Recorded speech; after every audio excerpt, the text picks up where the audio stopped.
Hi everyone, उम्मीद है आप सब अच्छे होंगे और आपकी तैयारी भी अच्छी चल रही होगी। आज के सेशन में हम फिर से मोस्ट एक्सपेक्टेड क्वेश्चंस की बात करेंगे आपके एलटी ग्रेड के मेंस के लिए। इसमें पोइट्री सेक्शन से 2 क्वेश्चन, ड्रामा सेक्शन से 1 और पिछले सेशंस की तरह प्रोज और नॉवेल से 1। So let's start the session with question number 1। It says what is the significance of unreal city. Unreal city का क्या महत्व है and it's portrayal of modern urban life और मॉडर्न अर्बन लाइफ के लिए जो इसने पोर्ट्रायल पेश किया है उसका क्या महत्व है वो बता देना है। चलिए देखेंगे ये आंसर हम। इन द वेस्टलैंड, वेस्टलैंड में टी.एस. इलियट का जो वर्क है हमें पता है। फ्रेज जो इन्होंने फ्रेज यूज़ किया है, unreal city is one of the most haunting image of modern urban life. ये आधुनिक शहरी जीवन की सबसे भयावह तस्वीरों में से एक है। It first appears in the burial of the dead, ये पहले तो बुरियल ऑफ द डेड में इसको पेश किया गया। वेयर जहाँ पर लंदन इज़ डिस्क्राइब्ड, लंदन को डिस्क्राइब किया गया है under the brown fog of a winter dawn, यानी सर्द ठंड की एक सुबह के दौरान वहाँ पर धुंध छा जाती है जो कि बड़ी भयावह लग रही है, डरावनी लग रही है। As the place filled with a crowd, और वो एक ऐसी जगह के तौर पर पेश किया गया है कि a crowd flowed over London bridge, जहाँ पर लंदन ब्रिज पर एक बड़ी भीड़ जो है वो फ्लोड पहुँच चुकी है।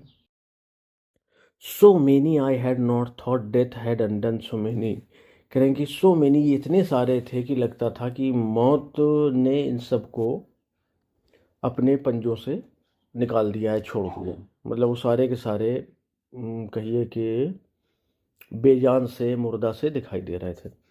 दिस शॉकिंग डिस्क्रिप्शन, ये जो शॉकिंग डिस्क्रिप्शन है, compares the city's commuters to the shades in Dante's Inferno. करें कि ये जो डिस्क्रिप्शन है ना, ये इस शहर के कम्यूटर्स को दांते के इन्फर्नो में मौजूद सायों से कंपेयर करता है। Portraying them as lifeless and spiritually fallow, इनको पोर्ट्रे पेश करते हुए कैसा लाइफलेस, जिनमें जीवन नहीं है, जो अभी अपन ने बात करी ऊपर कि जिसे मौत ने उन्हें अपने पंजे से निकाल दिया है, छोड़ दिया है और वो बेजान से बस टहल रहे हैं। स्पिरिचुअली हिलाओ, और दैवीय तौर पर या उनके अंदर से विश्वास, धर्म, उसकी भावनाएं वो सब निकल चुकी हैं। द टर्म, ये जो टर्म है अनरियल, अवास्तविक, सजेस्ट करता है अ सिटी, एक ऐसे शहर को दैट जो लुक्स रियल, जो असली तो दिखाई देती है बट लैक्स विटैलिटी, लेकिन उसमें जीवंतता की कमी है, कम्युनिटी की कमी है एंड मीनिंग, और अर्थ की कमी है। यानी कोई जहाँ कोई समाज, कोई लोग नहीं रह रहे हैं, वो देखने में तो शहर है लेकिन अंदर से वो कब्रिस्तान की तरह है। पीपल मूव मैकेनिकली, लोग जो है वो मैकेनिकली मशीनों की तरह काम कर रहे हैं। With each man fixed his eyes before his feet, हर एक की व्यक्ति की आंखें उसके पैरों पर जमी हुई हैं। रिफ्लेक्टिंग, ये बात दिखाती है एलियनेशन एंड रूटीन, हमारे अजनबी होने को और हमारी दिनचर्या को, कि हम ऐसे ही हो गए, हमारे अंदर से सारी भावनाएं ख़त्म हो चुकी। Instead of progress and connection, उन्नति और कनेक्शन के बजाय द मॉडर्न सिटी, जो मॉडर्न सिटी, आधुनिक शहर है, बिकम्स अ वेस्टलैंड, वेस्टलैंड बन जाता है ऑफ आइसोलेशन, अलगाव का, एंड डिस्पेयर, और निराशा का। इलियट रिपीट्स, इलियट फिर रिपीट करते हैं अनरियल सिटी को, कहाँ पर, the fire sermon, fire sermon में। ये आपको ध्यान रखना है कि वेस्टलैंड जो है उसको 5 सेक्शंस में इन्होंने लिखा है, ठीक है। Showing how urban life reduced human relationship to mechanical exchanges, जहाँ पर ये जो अनरियल सिटी का यूज़ इन्होंने किया द फायर सरमन में, वहाँ पर ये दिखाता है कि कैसे इंसानों की जो संबंध हैं या जो रिश्ते हैं वो भावनाहीन हो गए, उनसे भावनाएं ख़त्म हो गई, हम बिल्कुल मशीनों की तरह बिहेव करने लगे हैं। The typist's loveless encounter with the young man carbuncular is impersonal and automatic, और कह रहे हैं जो टाइपिस्ट का लवलेस एनकाउंटर होता है, यानी उनके बीच में जो कुछ भी होता है उसमें किसी भी तरह की कोई भी फीलिंग नहीं है। इकोइंग द सिटीज एम्प्टीनेस, इससे शहर के खालीपन को आप महसूस कर सकते हैं। द इमेजरी ऑफ फॉग, धुंध की तस्वीर, पेल्यूशन, प्रदूषण की तस्वीर, एंड नॉइज और शोर शराबे की तस्वीर हाईलाइट करती है spiritual sterility beneath material modernity. Spiritual sterility यानी दैवीय खालीपन को, दैवीय उजड़ जाने को, बीनीथ मटेरियल मॉडर्निटी इस मटेरियल सांसारिक मॉडर्निटी आधुनिकता के नीचे। यानी जब से हम आधुनिक हो गए हैं, इनका कहने का ये मतलब है जब से हम आधुनिक हो गए हैं, जब से हमने मशीनों को जितना उनका अधिकार था उससे ज़्यादा इनको वैल्यू देना शुरू कर दी है, और जब से हमने अपने धर्म अपने विश्वास को एक किनारे रख दिया है, तो क्या हुआ है कि बस पूरी दुनिया जो है वो खाली हो गई है विश्वास से और धर्म से, भावनाओं से। दस इस प्रकार से द अनरियल सिटी सिंबलाइजेज, ये जो अनरियल सिटी है ये प्रतीक प्रस्तुत करती है the decay of modern civilization, आधुनिक सभ्यता के अंत का। It reflects how urban life, ये रिफ्लेक्ट करती है कि कैसे एक आधुनिक जीवन डिस्पाइट इट्स अपेरेंट विटेलिटी, अपनी स्पष्ट जीवंतता के होने के बावजूद has become a site of fragmentation, एक बिखराव का स्थान बन चुकी है, डिस्कनेक्शन का स्थान बन चुकी है, लॉस ऑफ पर्पस और निरुद्देश्य, यानी उद्देश्य सभी के खो चुके हैं, सब बस बिना उद्देश्य के ही जी जा रहे हैं। बाई प्रेजेंटिंग द सिटी को पेश करके एज बोथ, दोनों तरह से, अलाइव एंड डेड, जीवित और मृत, एलियट एक्सपोजेस द हेलाउनेस, एलियट जो है वो खालीपन को एक्सपोज करते हैं at the heart of modern existence, आधुनिक अस्तित्व के कोर में जो है, जो दिल में मौजूद है कि हम सब खाली हो चुके हैं बिल्कुल। इन शॉर्ट, और शॉर्ट में कहिए the unreal city is not just London, वो सिर्फ लंदन नहीं है, it is a universal image of modernity's emptiness, ये आधुनिकता के खालीपन की एक विशालकाय तस्वीर है, यानी पूरी दुनिया का यही हाल है। A warning that beneath progress lies a deep spiritual crisis, ये एक चेतावनी है जो हमें बताती है कि उन्नति, प्रोग्रेस के नीचे अ डीप स्पिरिचुअल क्राइसिस, एक बड़ा गहरा दैवीय क्राइसिस, नुकसान छिपा हुआ है। यानी हम जितना तरक्की कर रहे हैं टेक्नोलॉजी की फील्ड में, साइंस की फील्ड में, उतना हम अपने विश्वास से, अपने धर्म से, अपने ईश्वर से दूर होते जा रहे हैं। चलिए, ये हो गया पहला क्वेश्चन। अब हम बात करेंगे दूसरे की, और दूसरे क्वेश्चन में हम बात करने वाले हैं डिकिंसन की। How does Dickinson use form and style to strengthen the poem's message, Dickinson ने किस तरह से फॉर्म का यूज़ किया है, अपनी स्टाइल का यूज़ किया है, टू स्ट्रेंथन, शक्ति देने के लिए, द पोएम्स मैसेज, कविता के संदेश को। कमेंट ऑन द लैंग्वेज, भाषा पर कमेंट करिए, टेक्निक पर कमेंट करिए, यूज्ड बाय डिकिंसन, डिकिंसन के द्वारा जो यूज़ की गई हैं किस पोएम में, सक्सेस इज काउंटेड स्वीटेस्ट में। ठीक है, ये दो तरह से क्वेश्चन आपको मिल सकता है, तो आपको ध्यान में रखना है। चलिए आंसर देखेंगे। Dickinson's form is deceptively simple, deceptive आप समझते हैं, धोखे से भरा हुआ, लेकिन इसमें धोखा लगेगा आपको, लेकिन वो सीधी सादी सी बात करती हैं, ये कहने का मतलब है। 3 क्वार्टरेंस में इन्होंने लिखा है with a ballad like rhyme scheme, ballad like rhyme scheme है इसकी ABCB, ऐसे ही हम बैलेड में देखते हैं। ये ठहर स्टाइलिस्टिक चॉइसेस, फिर भी उनकी जो स्टाइलिस्टिक चॉइसेस पसंद है ना, डीपेन द मीनिंग, वो मतलब को और गहरा कर देती है। द ओपनिंग लाइन्स देखिए, success is counted sweetest, success यानी सफलता उसी को सर्वश्रेष्ठ महसूस होती है, by those who never succeed, उन लोगों के द्वारा जिन्होंने कभी सफलता पाई ही नहीं। सही बात है। पानी का मज़ा प्यासे से पूछिए, भोजन का मज़ा भूखे से पूछिए, वही बात लागू होती है। यूज़ इंजॉयमेंट, इन्होंने इंजॉयमेंट का यूज़ किया, यानी लाइन का अर्थ उसी लाइन पर नहीं ख़त्म हो रहा है, वो जंप कर रहा है आगे। Making the thought spill across lines, ताकि उनका जो विचार है वो सारी लाइन्स में मौजूद रहे, फैल जाए। दिस फ्लोइंग मूवमेंट, ये जो बहता हुआ मूवमेंट है, यानी जो अर्थ का आगे चलते रहना है। मिरर्स, दिखाता है द एंडलेस डिज़ायर, एक को कभी ना ख़त्म होने वाली इच्छा को। Of those who long for success, उनकी इच्छा को दिखाता है जो बहुत समय से लॉन्ग इच्छा कर रहे हैं किस बात की, कि उन्हें भी क्या मिले, सफलता मिले। ठीक है। हर यूज़ ऑफ स्लैंट राइम, और उन्होंने जो स्लैंट राइम का यूज़ किया है ना, स्लैंट राइम ऑल्सो एड्स ए टेंशन, इससे भी पढ़ने वाले को जो उसमें टेंशन मौजूद है वो समझ आती है। फॉर एग्जाम्पल के तौर पर succeed and need are near rhymes, ये नियर राइम्स हैं। दिस सटल इम्परफेक्शन, ये जो सटल इम्परफेक्शन है,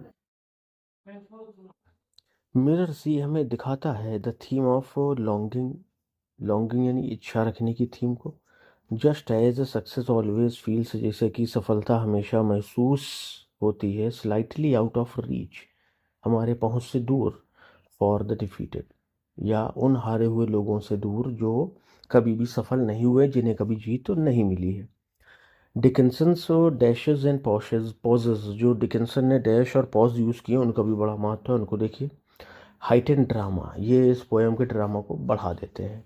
इन द लास्ट स्टेंजा, पिछले स्टेंजा में, as he defeated dying forces the reader to slow down, as he defeated dying यानी जो हार करके मर चुका है, forces the reader to slow down, वो पढ़ने वाले को थोड़ा सा रोकता है कि थोड़ा सा रुक के सोचो। इकोइंग द सोल्जर्स लेबर्ड ब्रेथ्स, और इकोइंग वो बढ़ा चढ़ा कर पेश करता है द सोल्जर्स, और सिपाही की लेबर्ड ब्रेथ्स, उन सांसों को जो बड़ी मेहनत से वो ले पा रहा है। The dash in forbidden year, और जो डैश है फॉरबिडन ईयर में, मेक्स अस पॉज, वो हमें रोकती है। एम्फसाइजिंग एक्सक्लूजन एंड पेन, और ये है एम्फसाइज, जोर देती है, एक्सक्लूजन अलगाव पर, एंड पेन और दर्द पर। स्टाइलिस्टिकली अगर आप देखिए तो Dickinson's choice of compressed language, Dickinson की जो पसंद है कंप्रेस्ड लैंग्वेज यूज़ करने की, मेक्स हर मैसेज पावरफुल, उनके इस मैसेज को और शक्तिशाली बनाता है। इंस्टेड ऑफ लॉन्ग एक्सप्लेनेशंस के बजाय, शी यूजेज शार्प फ्रेजेस, वो बड़े तेज़ धार वाले फ्रेजेस का यूज़ करते हैं, यानी जिनसे बात तेज़ी से जल्दी समझ आए। सोरेस्ट नीड, अच्छा ये, एंड पर्पल होस्ट, ठीक है। These short burst carry strong emotion, ये जो शॉर्ट बर्स्ट हैं ये कैरी लेकर के चलते हैं स्ट्रॉन्ग इमोशन, बड़े मजबूत भावों को। एंड रिमेन अनफॉरगेटेबल, और अनफॉरगेटेबल बने रहे। बाई कंबाइनिंग बैलेड रिदम को कंबाइन करके स्लैंट राइम के साथ में, डैशेस और ब्रेविटी संक्षिप्तता के साथ में, Dickinson creates a form, Dickinson ने एक ऐसा फॉर्म क्रिएट किया है दैट मैचेस, जो मैच करता है हर थीम, उनकी इस theme. Success is elusive, fragmented and understood best through loss, करेंगे जो सक्सेस है ना उसको आप तभी समझ पाएंगे जब आपने पहले ही हार देख रखी हो, नुकसान देख रखा हो। और बिल्कुल सही बात है। Her style makes the universal truth, उनकी जो स्टाइल है वो यूनिवर्सल ट्रुथ को पेश करती है। अच्छा, मेक्स द यूनिवर्सल ट्रुथ को बनाती है, फील इमीजिएट एंड इटरनल, जिसे तुरंत हम महसूस कर सकें और जो हमेशा महसूस होता रहे।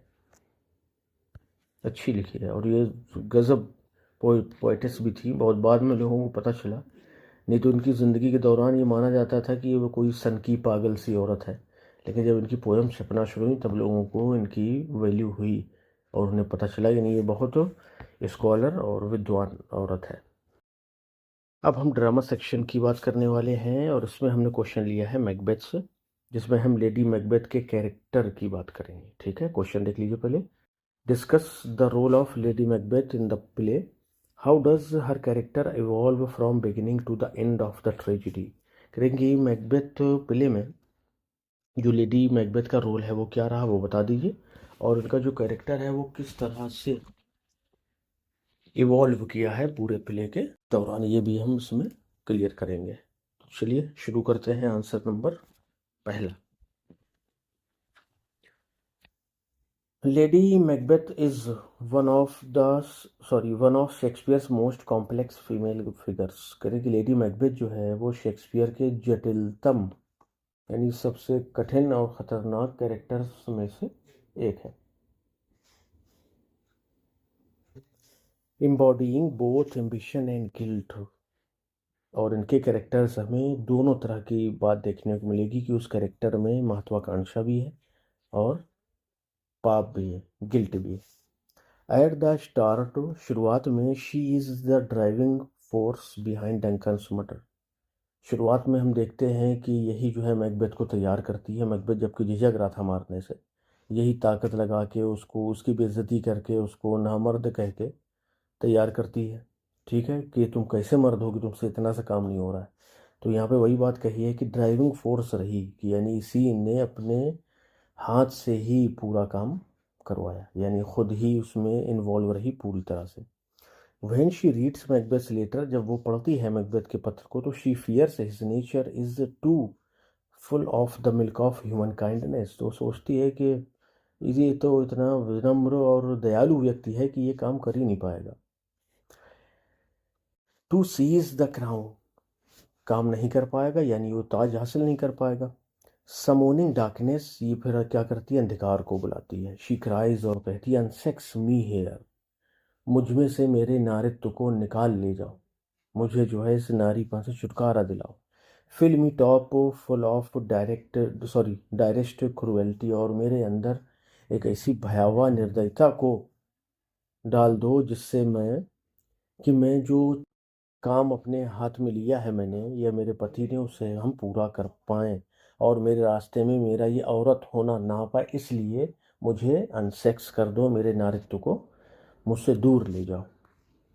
आगे देखेंगे हर रिजेक्शन ऑफ फेमिनिटी, फेमिनिटी का उसका जो रिजेक्शन है, एंड मोरलिटी, और मोरलिटी का जो रिजेक्शन है, शोज वो दिखाता है दैट की हर डिटर्मिनेशन टू एक्ट रथलेसली, उसके डिटर्मिनेशन को दिखाता है कि वो कितनी फर्म डिटरमिंड है, या कहिए कि दृढ़ संकल्प वो ले चुकी है, टू एक्ट रथलेसली, कि वो पूरी निर्दयता से काम करेगी, यानी जो भी रास्ते में आएगा उसके पति के राजा बनने के, वो उसे रास्ते से हटा देगी, किसी भी हद में जा कर के उसे करना पड़े तो वो करेगी। Her influence is crucial in persuading Macbeth, और उसका जो इन्फ्लुएंस, जो प्रभाव है, क्रूशियल, बहुत क्रूशियल है, इन परसुएडिंग मैकबेथ, मैकबेथ को तैयार करने, यानी मैकबेथ से हामी भरवाने में कि वो डंकन को मारेगा। शी मॉक्स हिज हेजिटेशन, वो उसके झिझक का मजाक उड़ाती है। When you durst to do it then you were a man, जब तुम ये कर गुजरने को तैयार हो जाओगे तभी तुम समझना कि तुम एक मर्द हो, ये कहती है। बाई क्वेश्चनिंग हिज मैस्कुलिनिटी, उसकी मर्दानगी को चैलेंज करके, उसका सवाल करके, शी मैनिपुलेट्स हिम, वो उसे मैनिपुलेट करती, गुमराह करती है, इनटू मर्डरिंग डंकन, डंकन को मर्डर करने के लिए। Demonstrating her initial dominance and control, demonstrating दिखाते हुए, हर इनिशियल अपने शुरुआती डोमिनेंस प्रभुत्व को, एंड कंट्रोल और नियंत्रण को दिखाने के लिए। हाउवर, किसी तरह से, एज द प्ले प्रोग्रेसेस, जैसे जैसे प्ले बढ़ता है, लेडी मैकबेथ स्ट्रेंथ अनरेवल्स, जो लेडी मैकबेथ की ताकत है वो कम होती नजर आती है। आफ्टर डंकन्स मर्डर, डंकन के मर्डर के बाद, she attempts to suppress guilt, वो अपने उस गुनाह को छिपाने की कोशिश करती है, और कहती है little water clears us of this deed, थोड़े से पानी से हमारे हाथ साफ हो जाएंगे, तुम पता नहीं क्यों टेंशन लेते हो, मैकबेथ से कहा होगा ये। बट हर कंपोजर्स फेड्स, लेकिन उसकी जो हिम्मत, ये जो ताकत थी ना, ये फेड होने लगती है, ख़त्म होने लगती है। एज वायलेंस एस्केलेट्स, जैसे जैसे वायलेंस, हिंसा बढ़ती जाती है। Unlike Macbeth who grows hardened, अब मैकबेथ को आप दूसरी तरफ देखिए तो वो और कठोर होता जा रहा है, जो झिझकता था पहले, लेकिन जो पहले कठोर थी, अब she becomes consumed by remorse, पश्चाताप ने उसे पूरी तरह से तोड़ दिया है। By act 5 Lady Macbeth is reduced to a broken figure, अब एक्ट 5 जब देखेंगे तो लेडी मैकबेथ जो है is reduced to a broken figure, पूरी तरह से टूटी हुई एक औरत नजर आती है। हॉन्टेड बाय हेलुसिनेशंस, जो अपने सपनों से डरी हुई है। ऑफ ब्लड, खून के। ऑन हर हैंड्स, अपने हाथ में, यानी उसके हाथ में जो ब्लड है वो उसकी उसी का सपना आता रहता है, और वो चिल्लाती भी है, आउट डैम्ड स्पॉट, चले जाओ है भद्दे से निशान, here is the smell of the blood still, और वो ये भी कहती थी कि अभी भी उस खून की बदबू मेरे हाथों से आ रही है, क्या करूं मैं, क्या करूं। वंस फियरलेस, कभी जो बड़ी निर्भीक हुआ करती थी, she is now destroyed by the weight of guilt, अब वो पाप के बोझ तले दब के ख़त्म हो चुकी। हर ऑफ स्टेज डेथ, उसकी स्टेज के बाहर जो मृत्यु हुई, यानी स्टेज में तो नहीं दर्शाया गया उसको इस नाटक के एक्ट के दौरान, इम्प्लाइड एज सुसाइड, उसे सुसाइड ही माना गया। मार्क्स हर ट्रेजिक एंड, ये उसका ट्रेजिक एंड मार्क करता है, दिखाता है। लेडी मैकबेथ एवोल्यूशन, और लेडी मैकबेथ के कैरेक्टर का जो एवोल्यूशन है from ambitious instigator to tormented victim, एक एम्बिशियस महत्वाकांक्षी इंस्टिगेटर उकसाने वाले से लेकर के टू टॉर्मेंटेड टूटे हुए विक्टिम शिकार की तरफ ये रिफ्लेक्ट करता है, दिखाता है कि the destructive power of ambition and guilt, ये दिखाता है कि महत्वाकांक्षा और पाप में बहुत विनाशकारी शक्तियां हैं जो किसी को भी ख़त्म कर सकती हैं। शेक्सपियर इसे पोर्ट्रे करते हैं एज बोथ, दोनों के तौर पर, कि वो कैटलिस्ट है ऑफ मैकबेथ्स राइज, मैकबेथ के राइज में, and the embodiment of its psychological cost, और एक प्रतीक है इट्स साइकोलॉजिकल कॉस्ट, उसकी मानसिक कीमत की। शोइंग यानी जो उसने अपने आप को खुद को बना लिया, उसकी कीमत भी वो खुद ही है। मैकबेथ को सिंहासन पर बिठाने वाली भी वही है, खुद को बर्बाद करने वाली भी वही है। शोइंग दैट, ये दिखाता है कि unchecked ambition corrupts not only actions but also the mind, की जो अनचेक्ड एम्बिशन है, न रोका जाने वाली महत्वाकांक्षा है, करप्ट्स, वो भ्रष्ट कर देती है, बर्बाद कर देती है, नॉट ओनली एक्शंस, सिर्फ एक्शंस को ही नहीं बट ऑल्सो माइंड, दिमाग को भी। तो अच्छा कैरेक्टर है इनका। शुरुआत में बड़ी अडिग और साहसी और निर्भीक नज़र आती हैं, लेकिन जैसे जैसे प्ले बढ़ता है इनके ऊपर उस पाप का बोझ बढ़ता जाता है और ये टूटना शुरू हो जाती हैं और अंत में खुद से ही सुसाइड कर लेती हैं।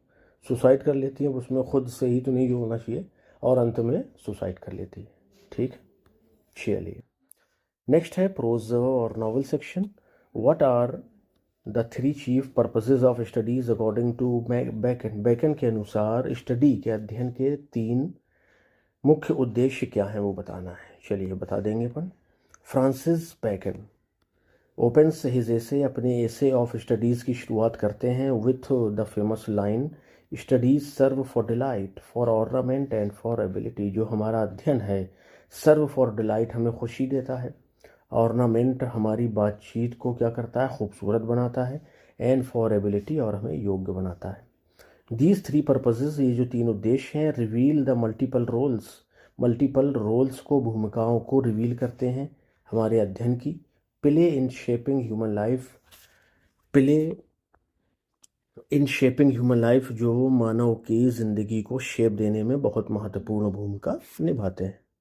तो पहला क्या है देखते हैं। Studies, first, studies serve for delight. पहला उद्देश्य है कि जो स्टडीज़ हैं वो हमें आनंद देती हैं, हमें नई नई चीज़ें पता चलती हैं, हमें बड़ा और अच्छा लगता है और हम सरप्राइज़ भी होते हैं नई चीज़ों को पढ़ करके।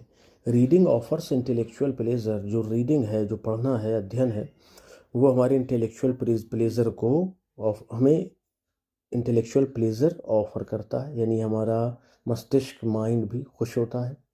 Specially in movements of solitude, ख़ास तौर पर जब हम अकेले होते हैं, यानी अकेले कोई दोस्त नहीं है, तो अब हम जो कुछ भी पढ़े हैं या अभी मान लीजिए उसी टाइम हमारे हाथ में किताब है तो हम अपने आनंद में मस्त हैं। बेकन ये भी कहते हैं कि their chief use of delight is in privateness and retiring.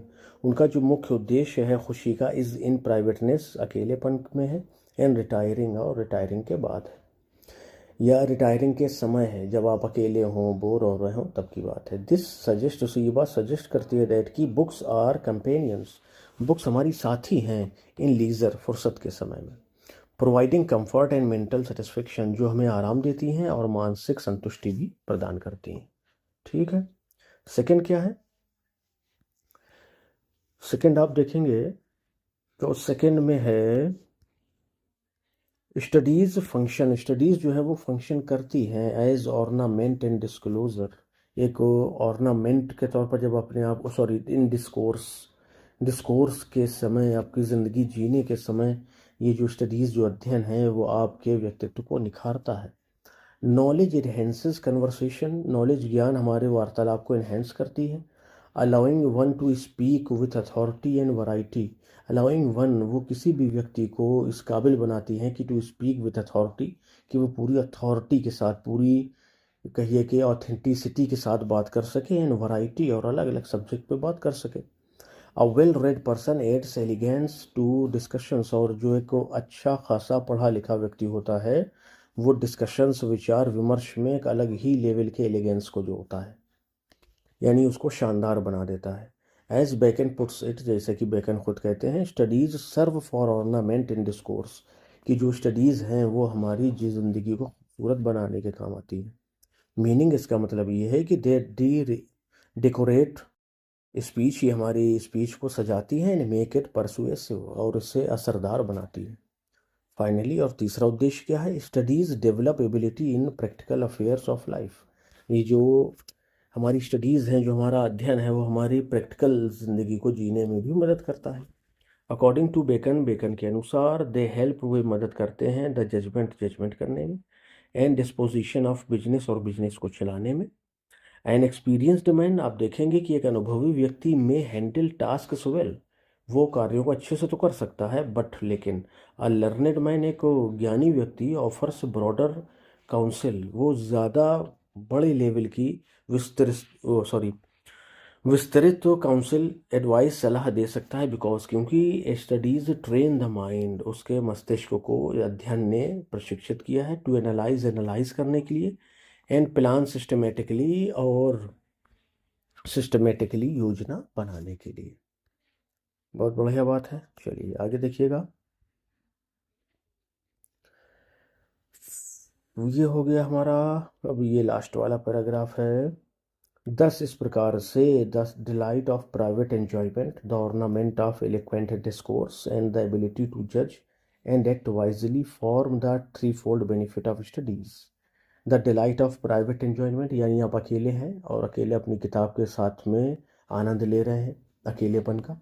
The ornament of eloquent discourse, और हमारी ज़िंदगी के जो डिस्कोर्स हैं, जो ज़िंदगी में आने वाली कठिनाइयाँ हैं उनको, या जो बातचीत है, जो हम वार्तालाप करते हैं, विचार विमर्श करते हैं, उनको हमारा अध्ययन खूबसूरत बनाता है। एंड द एबिलिटी टू जज, और हमारे जज करने को, किसी को भी जज करने को हमें हमें हमारी योग्यता को बढ़ाता है। एक्ट वाइजली, और बुद्धिमानी से काम करने को सिखाता है। ये तीनों चीज़ें मिल करके 3 तरह के उद्देश्यों को बताते हैं, किसके, अध्ययन के, कि अगर आप अध्ययन करते हैं तो ये क्वालिटीज़ आपके अंदर भी आ जाएंगी। Bacon's point is that, Bacon का जो पॉइंट है ना वो क्या है कि learning is not just theoretical. जो लर्निंग है वो थियोरेटिकल नहीं है खाली, कि आप पढ़ रहे हैं बस और कुछ नहीं, बट डीपली प्रैक्टिकल, ये प्रैक्टिकल भी है। Shaping both personal and professional life, जो हमारी व्यक्तिगत और प्रोफेशनल दोनों तरह की ज़िंदगी को आकार देती है। और सही बात है, जितना ज़्यादा आप पढ़ेंगे उतना ही ज़्यादा दिमाग आपका फ़ैसला लेने में आसानी महसूस करेगा, और आप दूसरों से अच्छा फ़ैसला ले सकेंगे। ठीक है भाई, तो ये था क्वेश्चन नंबर 4, जो लास्ट था आज के सेशन का। उम्मीद है सेशन आपको अच्छा लगा होगा। चैनल में पहली बार विजिट कर रहे हैं तो लाइक और शेयर और सब्सक्राइब ज़रूर करिए। बेल आइकन को भी प्रेस करिए, और क्या करिए कि अगर टेलीग्राम ज्वाइन कर लें आप, तो क्या होगा कि आपको PDF आसानी से मिल जाएगी। उसका लिंक हम डिस्क्रिप्शन में दे देंगे। और जैसे ही हमारा LT ग्रेड एग्ज़ाम होगा 15 तारीख से, हम कोशिश कर रहे हैं कि वहीं पर स्टॉप कर लें और आपको रिवीजन करने दें, या देखेंगे तो हम 16 को भी एक आध वीडियो ले आएंगे। 17 के बाद से हम फिर UP TGT और PGT की बात करने वाले हैं, जो एग्ज़ाम होने वाले हैं और जो आने वाली वैकेंसी है उसमें की भी। ठीक है, चलिए। GIC लेक्चरर को भी अपन को देखना है, ठीक है, तो अपन बात करेंगे उसकी भी सेशंस में अलग अलग। ठीक है, मिलते हैं नेक्स्ट सेशन में। Till then bye bye, thank you.